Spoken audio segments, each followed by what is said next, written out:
Hello, my friends, and welcome to Perfect Practice. Today, I am having a discussion with somebody who's become a dear friend over these past few years, Dr. Larisa Gaitour. Larisa is a functional medicine practitioner who actually worked with clients remotely in New Jersey, in New York, and also in Florida. She has a wonderful story that she's going to be sharing with us today and telling us about her practice, but also telling us about her journey to becoming a functional medicine practitioner. It's really inspiring. We had a quick conversation before starting this recording, and I'm really excited for what she's going to be sharing today because it's going to empower you both as a practitioner or as a potential client who decides to work with her. You're going to get to see the unique journey that she's been on to bring to you the best of what her knowledge, her wisdom, and her education and her belief system has to offer. Larisa, thanks for joining me today. I'm so grateful to share some time with you, Sachin, and with everybody else. Thank you so much for having me. It's my pleasure. So, we've known each other for a couple of years now, and I've really admired your courage and the journey that you've been on. And I know that you want the best for your clients. And, that's inspiring to me because we need more practitioners like you. We need more people stepping up into who they really are, being able to fully express that. And, the last 2 years have kind of showed us a different side of healthcare, right? And maybe healthcare has kind of reared its ugly head, but thankfully you had a vision long before all these things happened to become a functional medicine practitioner and help people find, that inner peace that they need for full-fledged healing to occur. So why don't we start with a little bit more about your journey into functional medicine? What got you interested in functional medicine, and what inspires you to keep pushing forward to bring this to the world? Well, I am conventionally trained physician, and at some point you start struggling with your own symptoms, like digestive symptoms, pains and aches all over the body, low energy. And conventional medicine doesn't have an answer for you, so you can optimize your health. And I kind of didn't have time to pay attention to all these symptoms at some point until one symptom brought me to my knees.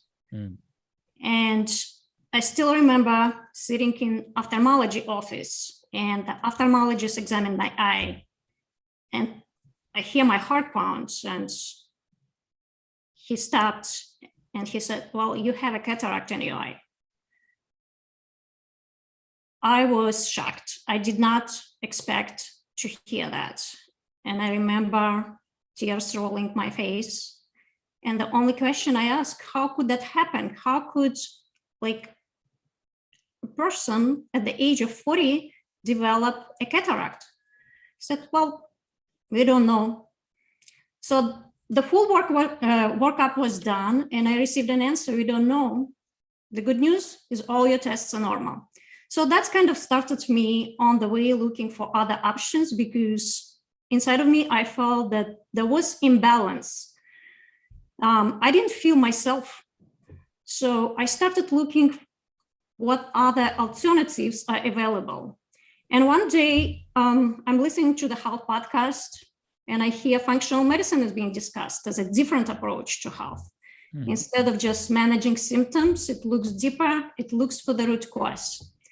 So I took a leap and I got certified and trained in functional medicine.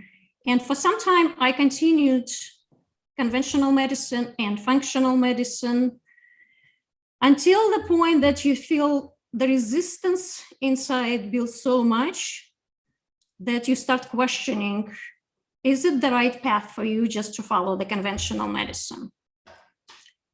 And the reason I know so much about that feeling and the way to describe it, it's internal resistance and stress.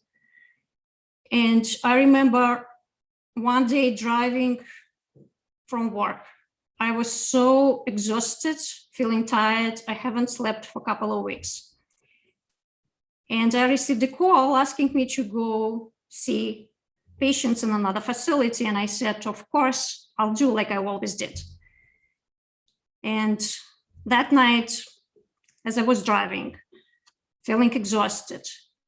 Suddenly, I hear a car horn sound. I looked left, and I see the car barreling towards my driver's seat door. I see the driver trying to maneuver away as I pushed on my brakes, and I hear my heart pound. I realized that I almost got killed in a car accident. And miraculously, we just ended up avoiding it. Wow. So I needed no more signs from the universe. I went home and after seeing all patients, and I knew that I had to make a decision. Following a career in conventional medicine was becoming painful, and tension and sadness grew inside of me that could not be ignored anymore. And I showed up at work the following day, and I was asked for the proof that I underwent one medical procedure. And I believe that as a human, you have your personal body autonomy. So I chose not to go through that procedure. Mm. And the answer I got, you cannot see patients anymore in conventional medicine. So that was the point that I said, this is the end of my conventional career, and I'm ready to fully embrace functional medicine practice and switch to functional medicine and truly help people the way I feel guided to help them. And one fundamental concept, I believe that people have the right to choose the right procedure for them, what to put in their body, on their body, because that guidance has to come from within. So that's my story, how I ended up fully 100% in functional medicine now. Wow. Well, congratulations. I know that's not an easy decision, but we have to listen to our bodies. We have to listen to the intuition that comes from within. And I truly agree that our autonomy is something super important that we want to have full control over. So just so I can, make sure I'm hearing this correctly, you literally almost died the night before. Right. Because you were serving your patients, showing up for them in a powerful way that you know how. And the next day, because you didn't have this medical intervention that was being forced upon you, you were no longer able to serve those same patients, perhaps, or maybe even a different set of patients anymore. Right. Wow. So yeah, two very, very powerful signs that, hey, maybe there's something bigger and better that's available to you. And, that could be very gut wrenching and, almost feels like the rug is being pulled from underneath you. So how did you handle that emotionally? What was going through your mind at the time? So when I came home, first of all, I heard the voice inside of me, you'll be okay. And your name came to my mind, and I felt so much gratitude that I joined the mentorship. And I had the foundation for functional medicine already for my practice. Because as we know, we go through clinical training and we focus so much on clinical perspective. But when you start looking for the next step, just really implementing, there is another side of it that nobody's really teaching you, right? And it's a completely different skill set. That's a business marketing.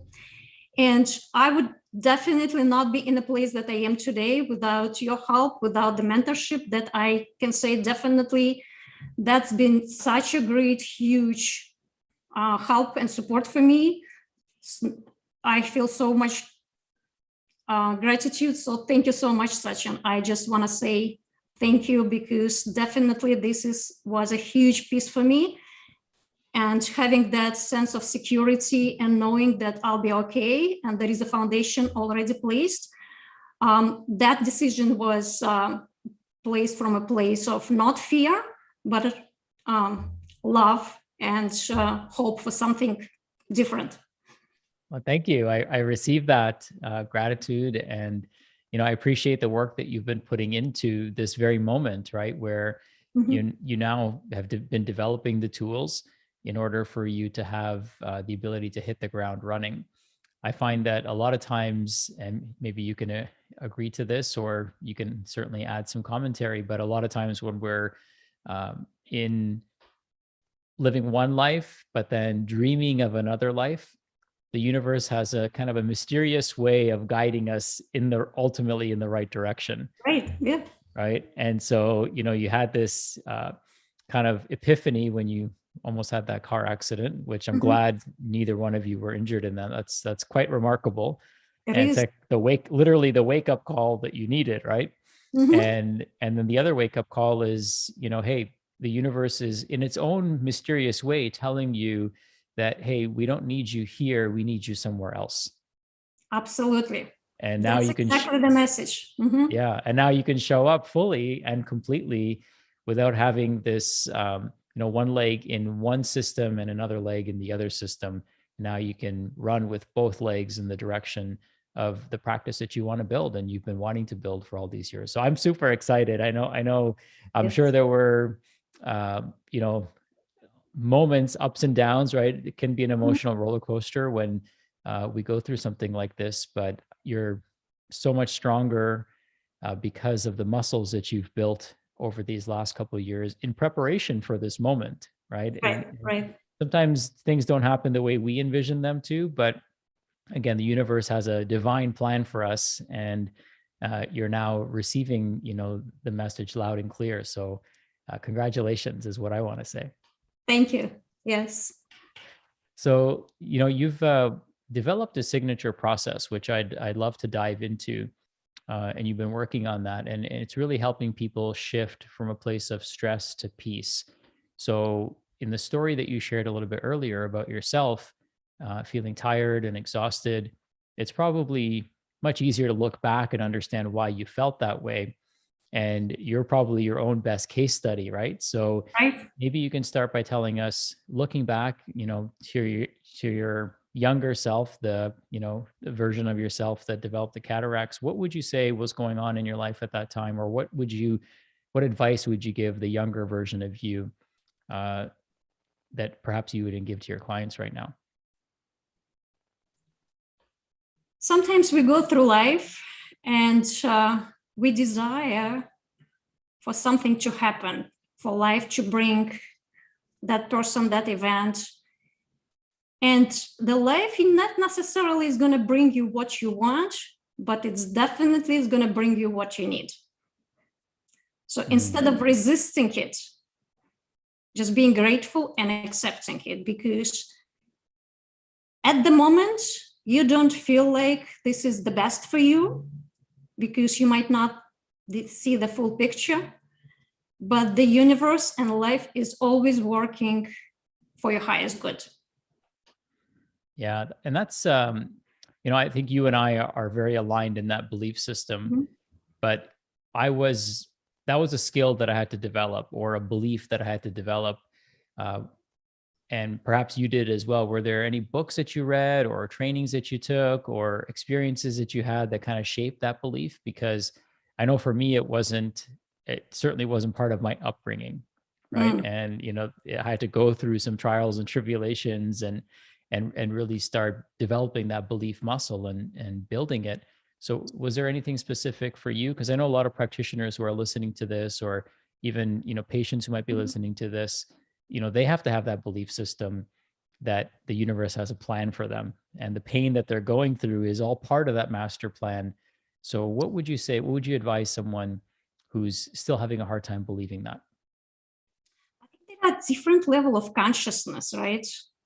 So we are born in a system, and we kind of conditioned to look outside and just to follow the system, just follow the rules. We know what's best for you, right? And if you don't follow the rules, you are not a good boy, not a good girl. And we as humans, we want to be accepted. We want to have that feeling of being liked.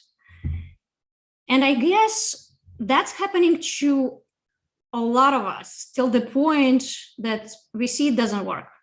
And a lot of us go into this victim mentality. We start blaming outside world for everything that's happening, right? Until something happens in your life and you start taking responsibility, and then we shift into that zone of self-improvement, what I say. So I feel for me, it was more younger age when I actually realized, okay, this just doesn't work. So you start looking for other ways, other communities. And I remember I joined Tony Robbins community. I joined Peak Potential, that's half-acre programs. And that's been great. It's so empowering, and you're working on yourself and making things happen till the point that something else is happening in your life. And usually that's either divorce or some kind of crisis, but people have to be ready to that phase. And when they shift into different phase, they realize that everything that's happening is happening for a reason. So for me personally, when I fully embraced that concept, one of my mentors who really kind of helped me embody that is Panache Desai. So I literally resonated with his message. And as I listened to him more and more, I realized that everything that's happening, there is no accident. Everything is happening for a reason. And the life is actually working on your behalf, and the universe is working on your behalf. Yeah, it's kind of like the surrender experiment, right? We have to surrender to that belief, and stop and, focus more on, being a human being instead of a human doing. Yes. And it's kind of this interesting illusion that we have. I mean, we are, powerful manifestors of our reality, but we feel like we have to control the things that are happening around us to manifest our reality, when really we really have to focus on controlling what's going on inside of us.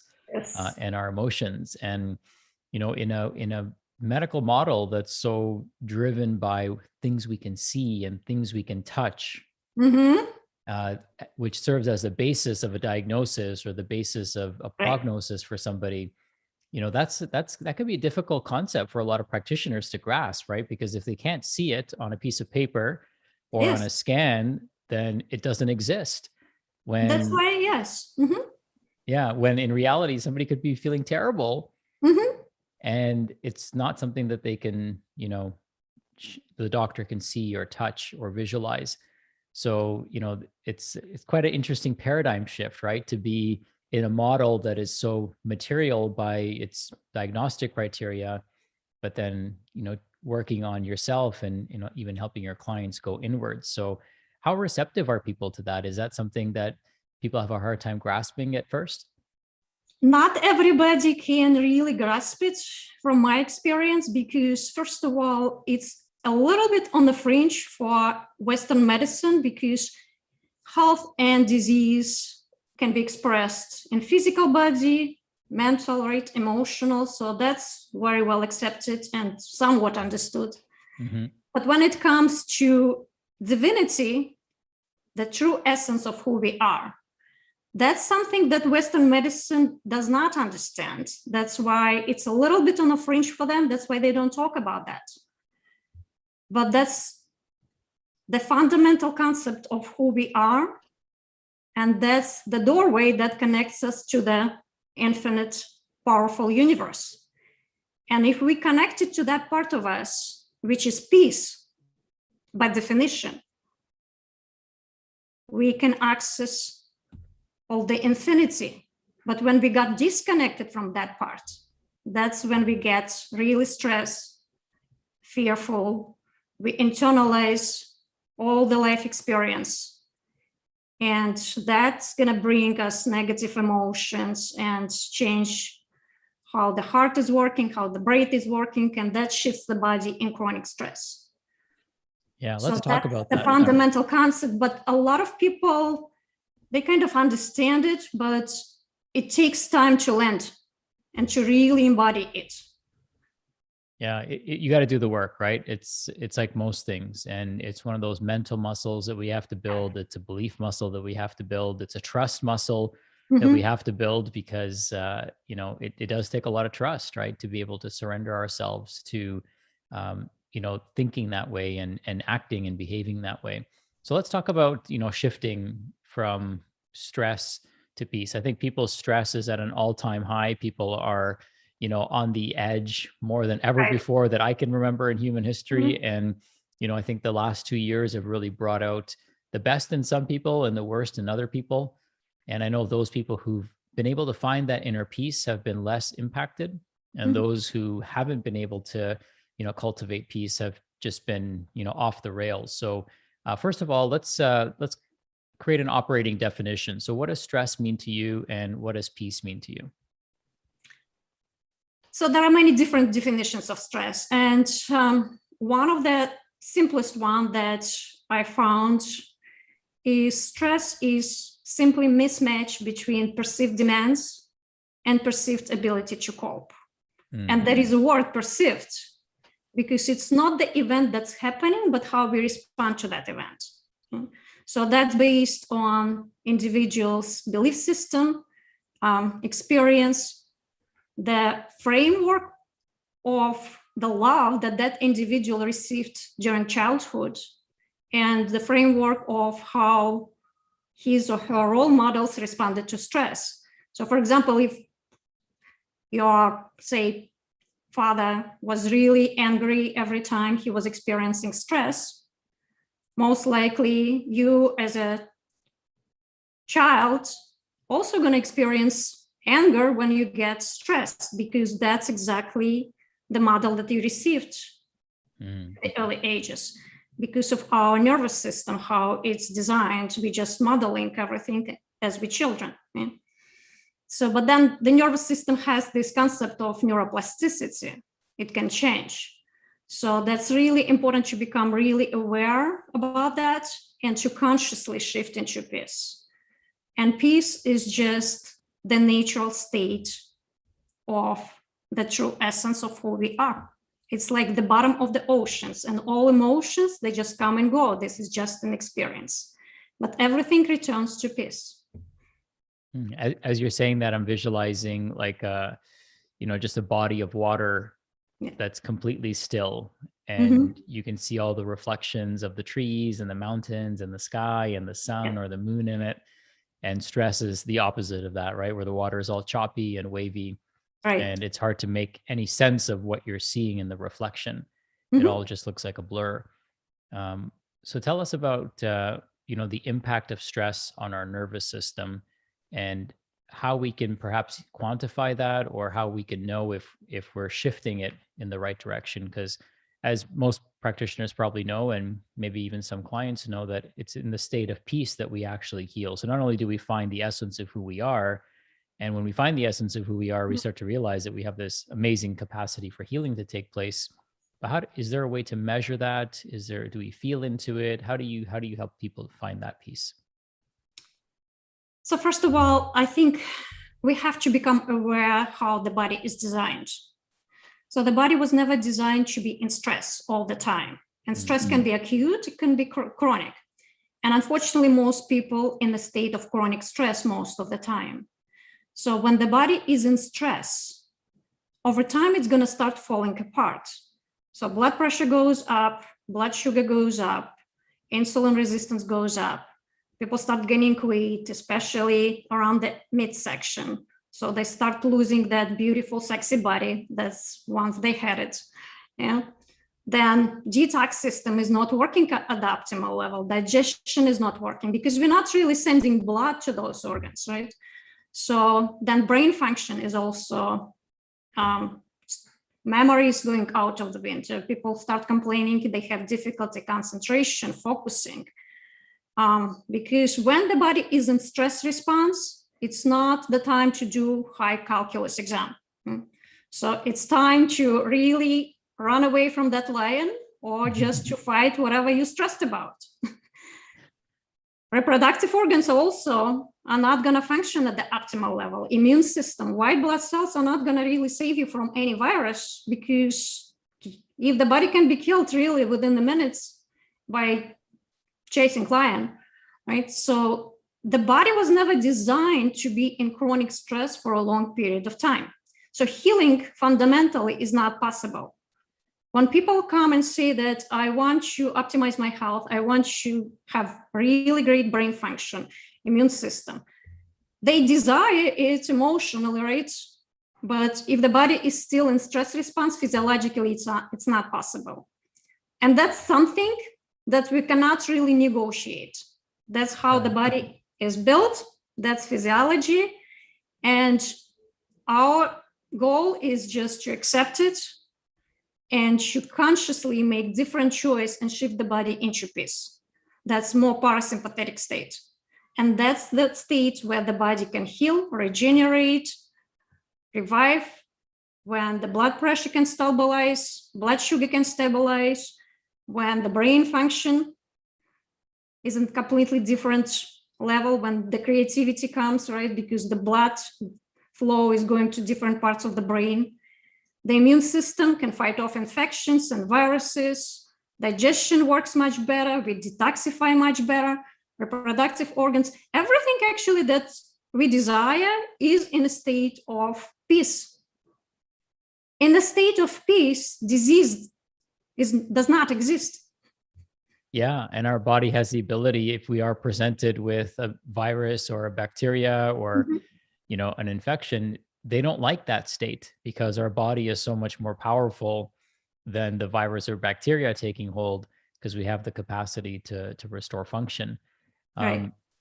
So, a lot of people go to the doctor and they're told, oh, you're stressed out, right? And Right. while that's 100% correct, they really don't get the tools on how to shift.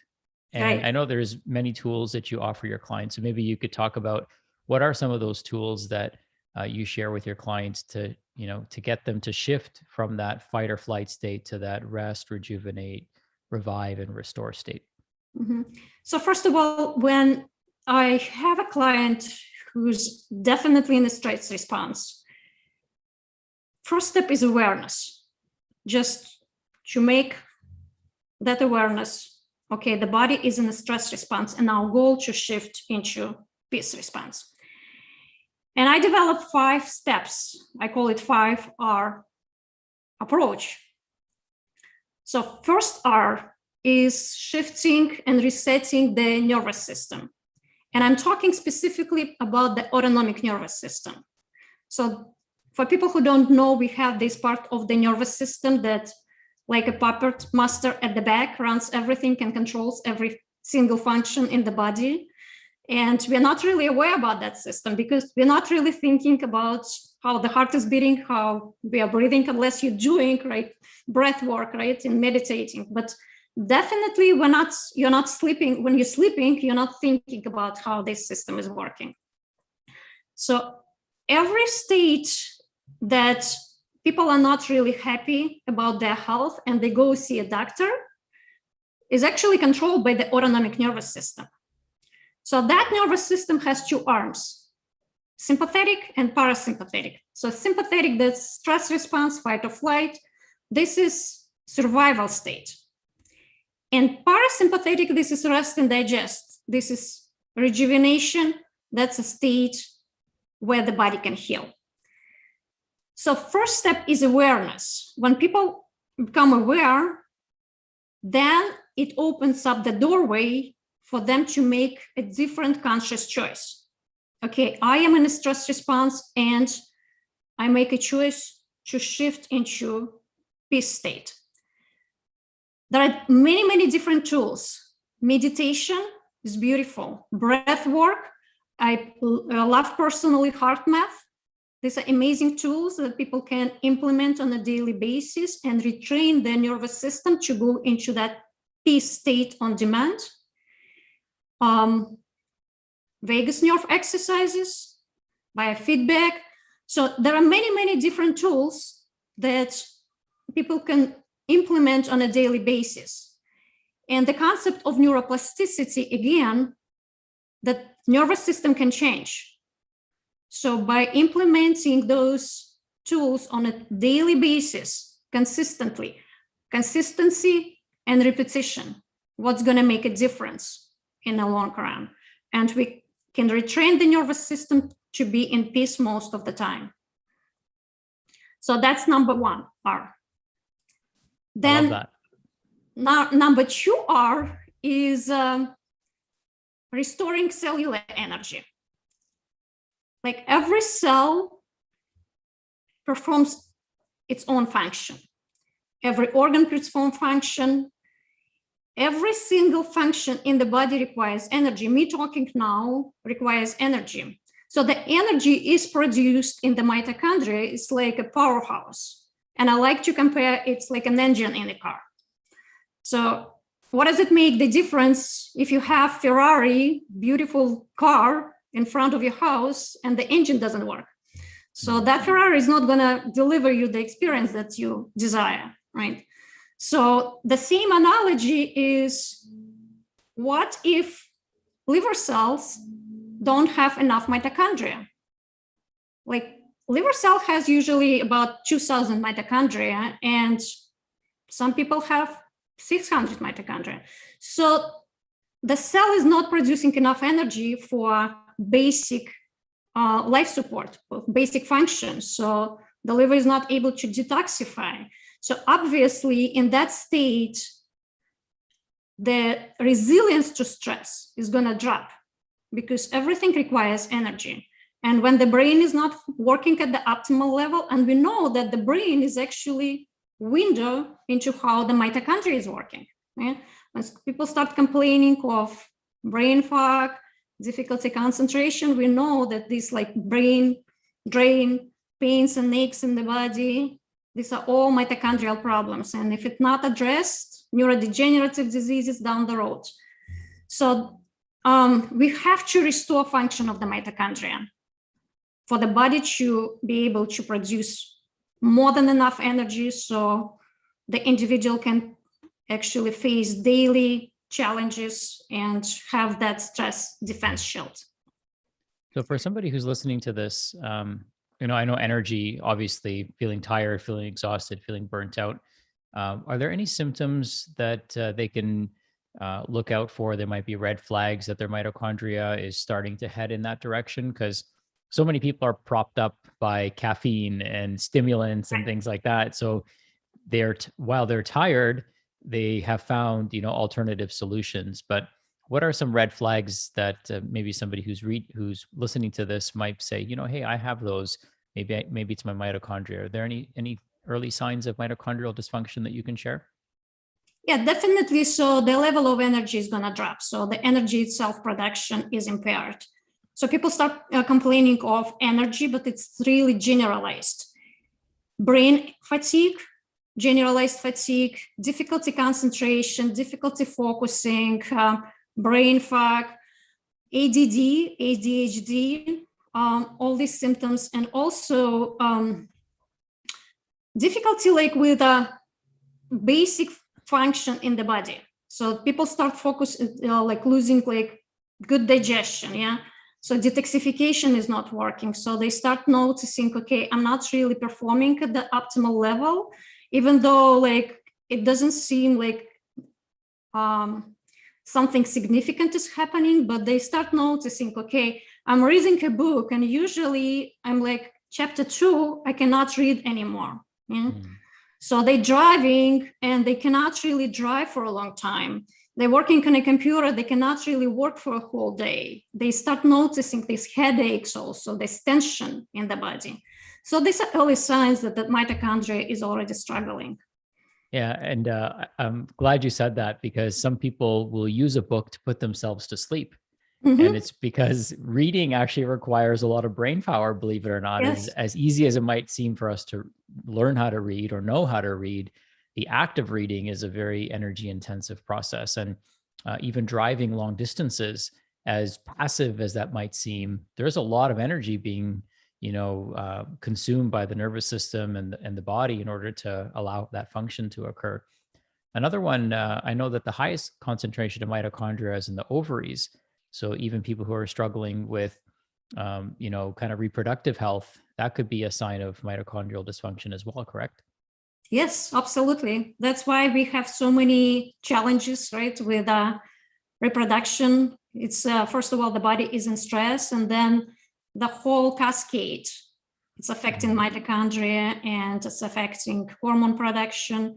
Toxicity builds up. It's just endless circle that's spiraling down, and unfortunately takes people in a place that they find themselves, but there is a way out, which is with the right guidance. Yeah. So what are some things that affect our mitochondria in a negative way? And so now we have a sense of what the symptoms might be and how they might present. What are some practical things that people can do to improve their mitochondrial health, or at least protect their mitochondrial function? So mitochondria needs three main things. I mean, it needs a lot. But first of all, it needs oxygen, it needs CoQ10, and it needs magnesium. I would say like these are like three top things. And a lot of people, they're not really focusing on how they're breathing, especially when they're exercising. And it's really counterintuitive, especially when the person starts feeling fatigued, the low energy, and they tend to spend more time like sitting on a couch, not being active. And what happens, they're really starving their mitochondria because they're not really giving that oxygen to the mitochondria so the mitochondria can grow. Magnesium, we know that most people are deficient in magnesium. And CoQ10, from my personal experience, I know that so many people take lipid-lowering drugs. And one of the side effects is actually lowering CoQ10. And unbeknownst to them, they start feeling low energy. And I find that people take this medication. It's not that there is no place for these medications, but a lot of people not aware that CoQ10 is going down. It's going to affect energy production. It's going to affect mitochondria itself. So that's a good practice for people just to, at least to know if you're taking lipid-lowering medication, you have to also become aware that CoQ10 is a good supplement for you. Then toxicity is a huge one, right? So toxicity is a big one that's affecting mitochondria. And unfortunately, when the oxidative stress is high in the body, mitochondria is going to retrieve itself, meaning that it's very energetically expensive process to keep mitochondria. So the mitochondria is, that's how people end up in that hypometabolic state, when people don't even have enough mitochondria to produce energy. And that we can test, we can see on functional medicine lab testing. And that's what I see more and more, that people don't even have enough mitochondria to produce energy. Okay, thank you. So we've got the first two R's, resetting the nervous system. Second R is restoring mitochondrial function. What's next? What's number three? Number three is restoring digestive health. So digestion, gut health is so important. It's the core of the piece. It creates up to 90% of the hormone called serotonin. And serotonin is our happy hormone. And we know that serotonin is the precursor for melatonin, and melatonin calms down our nervous system. So that allows us to have that huge stress defense shield when we have this healthy digestive tract. And when we have that digestion working at the optimal level, optimal levels of the serotonin, optimal levels of melatonin, we can access that power inside of us at a much greater speed. An interesting fact that all cells have serotonin receptors, and women have more serotonin receptors on red blood cells than men, I think like 7 times more. Wow. But in any case, we are emotional beings floating throughout our blood, the whole body, and everything starts in the digestive tract. And if the digestive tract is not functioning, there is inflammation, there is dysbiosis happening, there are some pathogens, parasites. So there is this specific pathway that the body starts activating, starts producing chemicals called cytokines. These are inflammatory chemicals, and the raw ingredients that the body uses to produce these cytokines are the same raw ingredients the body uses to produce hormones like serotonin and other neurotransmitters. So what does it mean on a practical level? That means inflammation is going up, there is inflammation in the digestive tract, serotonin is going to go down. And people wonder why they don't feel good, because the levels also of hormones, neurotransmitters are dropping, and there is this gut-brain connection, that what's happening in the digestive tract, neurotransmitter communication, that's going to affect our brain. That's going to definitely in the long run can set up the stage for neurodegenerative diseases. And everything starts in the digestive tract. That's why that's one of the core foundational pieces that we need to address. And interesting fact that a lot of people don't have symptoms in the digestive tract, but they come and they complain, I feel anxious, yeah, I feel depressed, I have joint pain, skin issues. And sometimes it's difficult for people to even grasp the idea, why do I need to do that workup just to understand what's happening with my GI tract? It's all okay, right. I don't have any symptoms. Yes, but there are other symptoms, and the root cause could be in the digestive tract. Yeah, you gave me some really powerful visuals that I'd love to share with you, and you can tell me if they're good analogies. So I think of the raw materials to build serotonin and to build inflammatory cytokines. So it's kind of like, I think of a bucket of water. So you can use that bucket of water to put out a fire, or you could use that bucket of water to mop the floors or to water your garden, to water the plants in your house. And one is going to be putting out, something that we definitely need to pay attention to. If your house is on fire, yeah, use that bucket of water to put out the fire. But if your house isn't on fire, or if you're in a state of peace, then you can use that same bucket of water to water the house plants, right? Or clean the house, or do the dishes, or whatever. And then, as you're speaking about this, it's really, the other analogy I'm getting is that when you want your leaves to be green on your plants, you don't water the leaves, right? Yes. You water the soil, right? Yes. So sometimes where the symptoms are, like, if we're not feeling good and our joints are achy and our skin isn't as vibrant as it could be, we don't necessarily just think of putting things on, treating the symptoms, would be like watering the leaves versus watering the soil, which is where the nutrients are going to come from and where the water is going to be uptaken in the roots. So our digestive system is kind of like that, right? It's like the soil of our body, and we need to make sure that it's properly balanced so that it can do the job that it needs to do. So yeah, I thought those visuals were coming up for me as you were speaking. So thank you for kind of sparking my creativity as well. That's really an amazing visual. That's a really good one. I'm going to use it. Absolutely.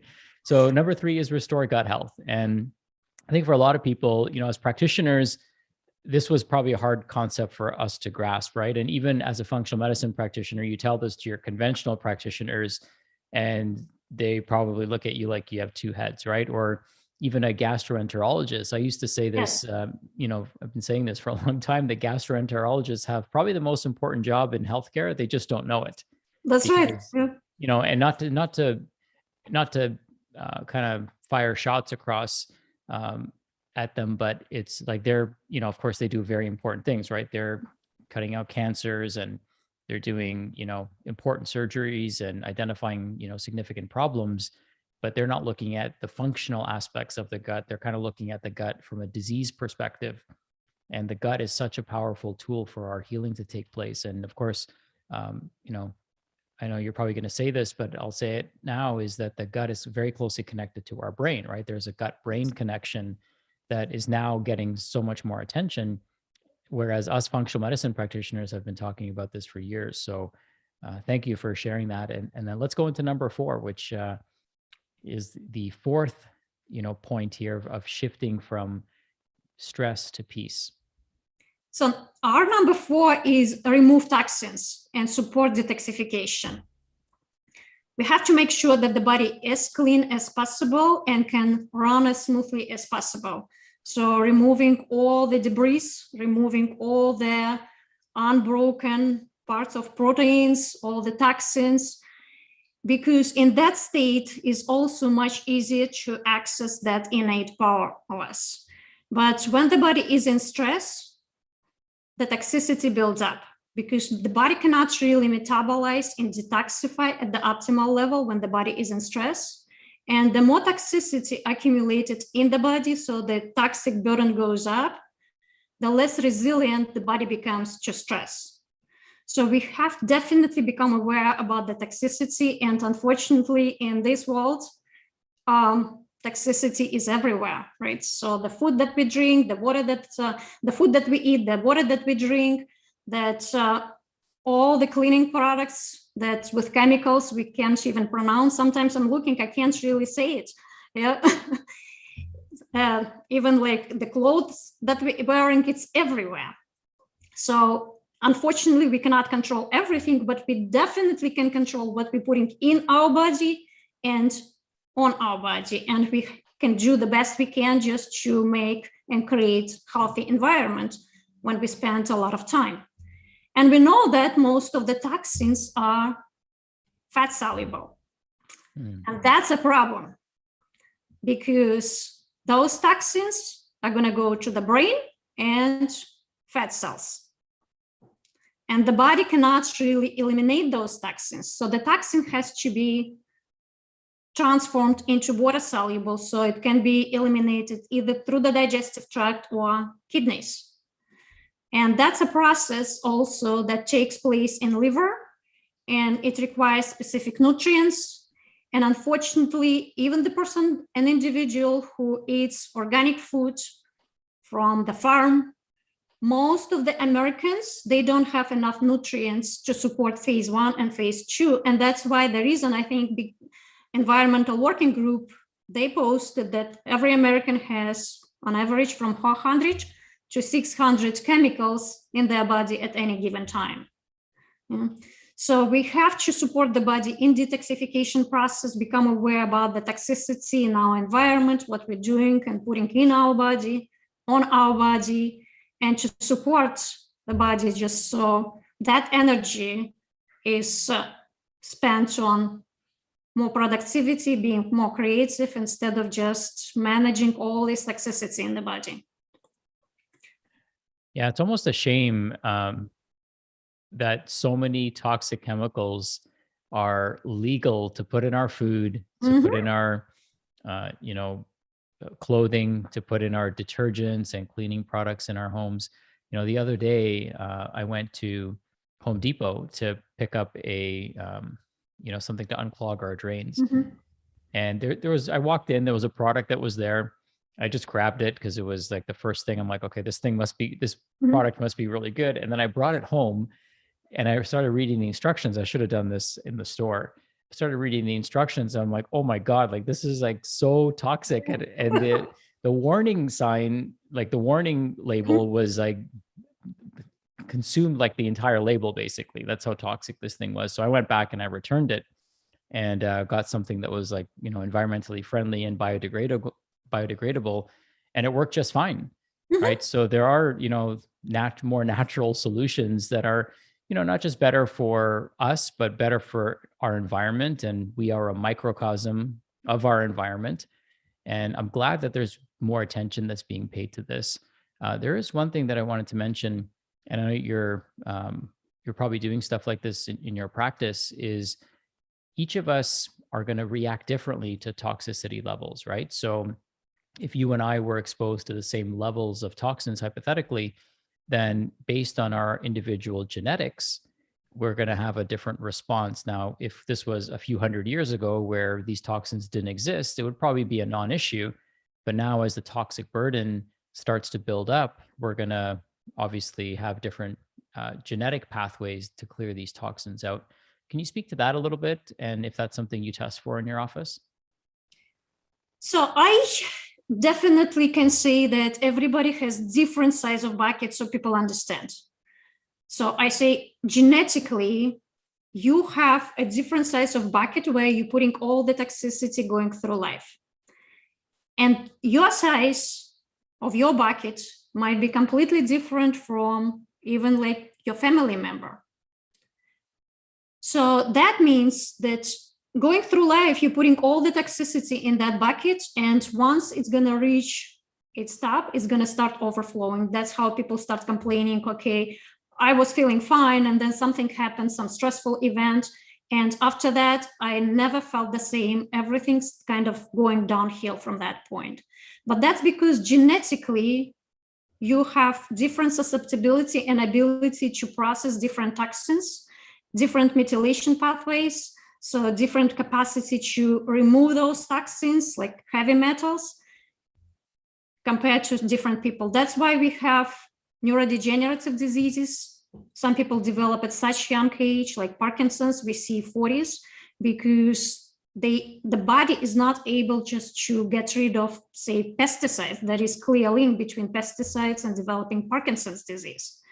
So that's why it's really important at some point, if you're not really improving, and if you're seeing that we're doing everything, just to go for the genetic testing and to see if we're missing something from the genetic point. I do not start right away with the genetics, but if people not improving, that would be the next step.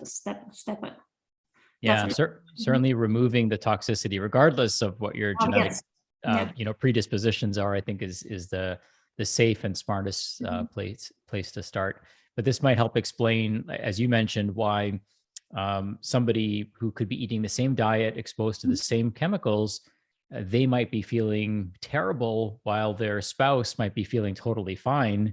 Yes. So when they come home and say, listen, I think it's all the chemicals in our house, we need to get rid of them, or we need to start eating organic, their spouse might be like, well, I feel totally fine, right? And so the buy-in can be a challenge for patients. So it's great to have that tool available so that we can, potentially bio-individualize or help people understand a little bit better as to why they feel a certain way and why their spouse or children may not, or perhaps even what their children or spouse may potentially be predisposed to without knowing it, right? The sooner we find out this information, the better, so we can make more informed decisions.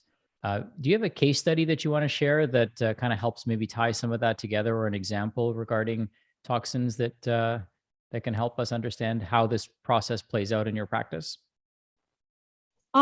Yes, let me share a story about my patient. So Harold came to me complaining of severe pain in the body. The pain was so horrendous that he was not able to drive. It would take him 3 hours to get from the second floor to the first floor in his house. He said he wasn't able to put money in his wallet because of the severe pains in his hands. So a lot of brain fog, difficulty concentration, digestive issues, mood swings. He was just diagnosed with autoimmune disease. So he missed a lot of work and became really concerned of getting disabled and losing his job. After implementing root cause approach, the pain decreased significantly. He's able to drive, use his hands, and went back to work. He lost 20 pounds. Digestion is much better. Concentration, focus is much better. And his lab test results, RA test results, trended down to almost normal range. That astounded his rheumatologist. Nice. So he called me several months and said, thank you. I feel so much more rejuvenated than ever before. And I'm getting compliments from my clients, from my coworkers, that I look younger than ever before.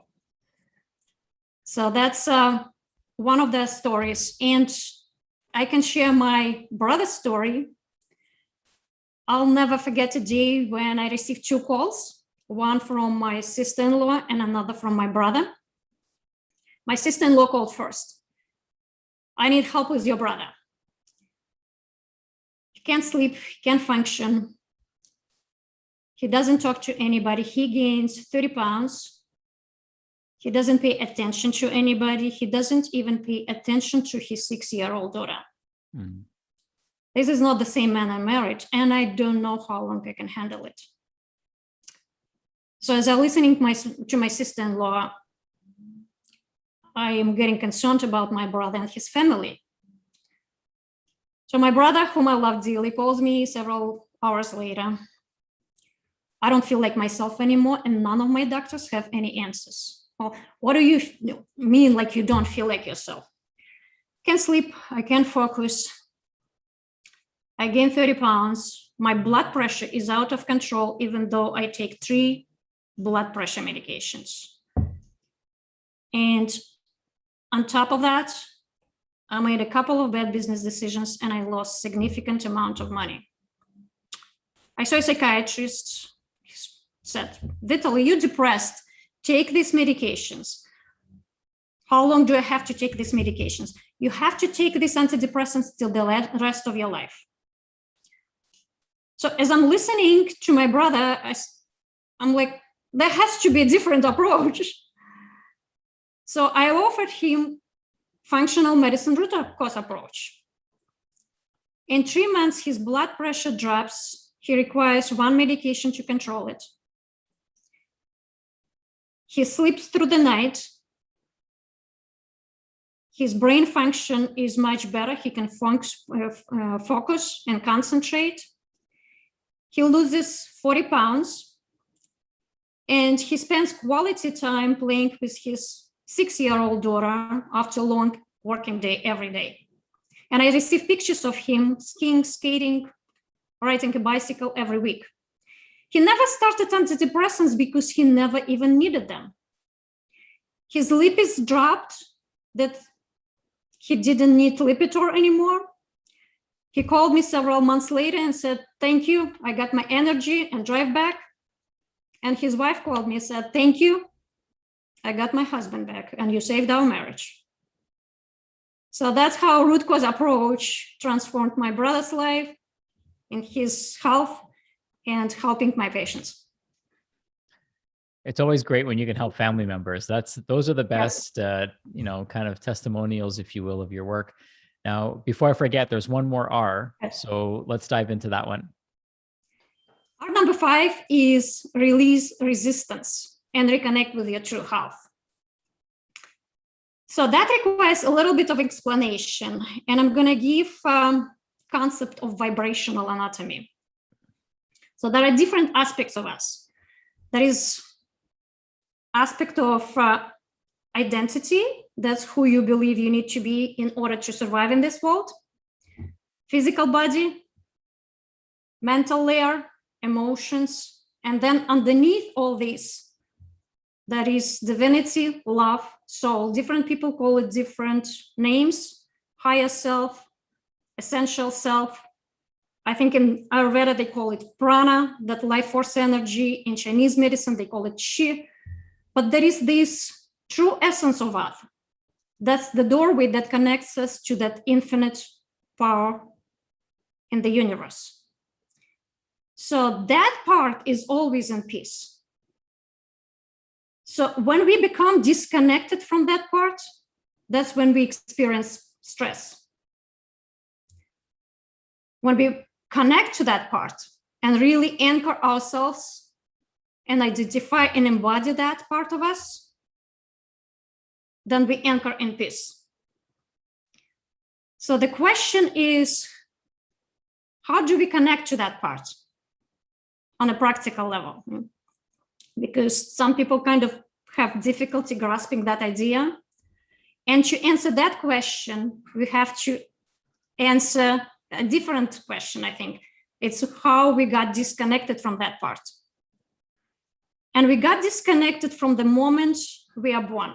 Because if you look at children, they're open-hearted, they're authentic.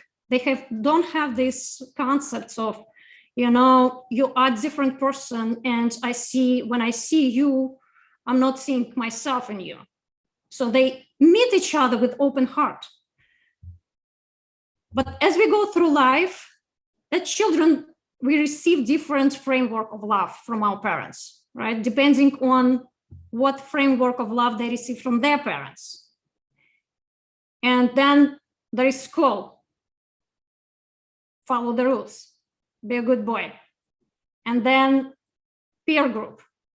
So they want you to conform. And the absence of that conformity, they're going to start bullying you. And then some of us got married. I'm not going to talk about that. So, but the whole process is we are becoming, going through life, some other version than authentically we came to this world. So because that child, when he expresses that authentic anger and he hears the message, this is not the way a good boy or good girl is acting, he makes a conclusion that me being myself and expressing whatever emotions that I'm feeling is not safe. So I'm going to lose life and I won't be able to survive in this world. So we're resisting that emotion. We're resisting part of the life events that's happening. We're resisting what's happening at the level of the physical body. So that resistance, what creates that imprint. And going through life, everything is being recorded like in a black box. It's like that box on the plane that's recording everything. That's our unconscious, subconscious. So I'm going to give an example with emotions. If, say, an individual experiences an anger, and that's a low frequency emotion because it doesn't feel good. Mm-hmm.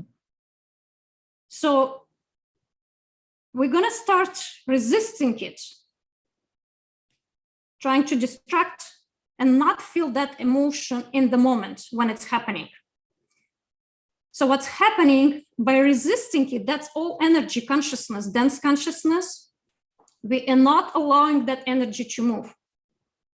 So that imprint is being recorded in the body, in subconscious. But if I dive into that energy of anger, the intensity is so high that that energy is going to start moving and it's going to start moving and leave my body eventually, because all emotions and energy is just energy in motion. They come and go, right?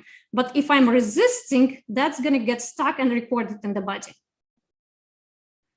So that happens at every level. So to reconnect to that inner part of us is just stop resisting and really experiencing in the moment what we're feeling. Really experiencing and accepting what's happening in our life, really experiencing and feeling what's happening at the level of the body and what's happening at the level of our lives. Because that state of allowing, that opens up the doorway for those low frequencies energy to actually start moving and leaving our body. Mm-hmm. You know, one of my mentors, Joe Polish, said our issues are in our tissues. Mm-hmm. And, you know, so what you're describing to me is powerful, because a lot of times we suppress these feelings and emotions and we kind of stuff them down, you know, back inside. And sometimes we stuff our mouth full of food, or we might turn to addictive behaviors, or we might procrastinate with things that we need to be doing. And we, you know, kind of turn our cheek to what we need to come face to face with. And there's so many things that we can use as tools to distract us from the work that we need to do. So how do you help your clients, you know, really come face to face with that? Now that we have this understanding, what are some tools or mechanisms that you help them and support them with to come face to face? So this is not a shortcut. People have to understand also, this is again, consistency and repetition. Mm-hmm. And we do weekly calls. Meditation also an implement, to addition to heart math training, some breath work, and really embodying that who you are is the divinity. You are not your body, you are not your emotions, you are not your mind, you are not your identity. You have brief human experience, but you are a soul. That's the essence of who you are. So the more you are aligned with your soul and coming from that place of soul, the more in peace you are, and the more you're going to connect with that infinite power and that magic that everybody's looking for. And that's personal empowerment. And then you become your own healer, your own guidance. You're not looking for answers from the outside world. that somebody is going to tell you what to do, what to watch, who to love and who to hate, and what to eat. You're becoming your own guidance, because everything from outside world is designed to distract people from inside. Right. But we have to go inside and really empower people into their own wisdom. Because if anybody's asking me a question regarding even like vaccinations, the only thing I can do is guide you into your own guidance and intuition, because the answer for me is right for me. But it might not be the right answer for you. Your answer is inside of you. I can give you all the tools, but the guidance is inside of you. And that's personal empowerment, when people become their own healers, their own doctors, and they make their decisions. The last step is actually connecting to themselves and making decision from that place, from love, not fear, because when we are in fear, we cannot see the truth. Yeah. But that when we're connecting with the soul, we are in peace. That's love. I love that. It reminds me of one of the 8 limbs of yoga, pratyahara, which is detachment and withdrawal of the senses. So our 5, or some would argue 6 senses are, almost serve as a form of distraction, right? We can go and watch TV, or we could eat food, or, we can listen to music, and that can distract us from the quietness and solitude that we need in order to really get to the essence of who we are. So that's awesome. I love this. Now, I would imagine that it takes a certain level of awareness, right? Willingness to, to follow the guidelines and recommendations that you're offering. And there's probably a certain, ideal client that you like to work with. So tell us who that is. Who's your ideal customer avatar who does really well with a program like yours? That's a stressed out professional who's trying to achieve and become more. And at some point they realize, okay, I am ready for a different transformation. I am open to really upgrade my lifestyle, and I'm really dedicated to put focus on myself so I can be in service to other people eventually. So people who really at the stage when they see that investment in themselves is the best investment that they can do, because that's gonna bring different reality, because everything starts what's happening inside, because the reality is a reflection of what's happening inside of us, right? Right. So when people upgrade their lifestyle, when they work and really understand their body, they connect with their body, and I would say loving not the version that you want, but loving the version that you are. So that's the person who, at the stages, I would say early stages, cardiovascular disease, metabolic diseases, autoimmune conditions, digestive health, when everything can be reversed so they can live and enjoy all days of their lives without having to take medications, and can really function and can really be active till the last breath. I love that. Dr. Larisa, how can people get a hold of you? What's the best way for them to connect with you and reach out to you if they feel so inclined to? They can go to my website. It's truehealthpc.com.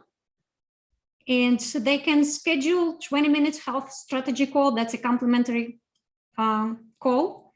And we can determine what their health goals, what are the obstacles to achieving those goals are.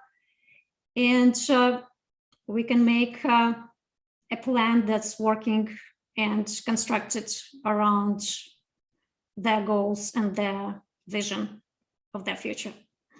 Amazing. And on social media, is there a place where people can follow you? Yes, I have a business profile on Facebook. That's Dr. Larisa Gaitour, and Instagram page also, Dr. Larisa Gaitour. Awesome. So we'll be sure to put that in the show notes. And thank you for such an enlightening conversation. I really enjoyed listening to what you had to share, and the 5R approach to getting people healthy. I loved that you talked about going inwards, because that's something that I've been trying to do more of over these past few years, is really go inwards and get quiet and detach from the senses. So thank you for sharing some of the science behind that and some stories that that kind of helped us highlight how this process works and how it's helped people that you really love and care about.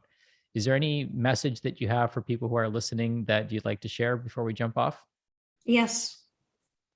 Love and accept who you are as of now in the whole totality. Everything that's happening at the body level, emotions, mind, everything that's happening in your life.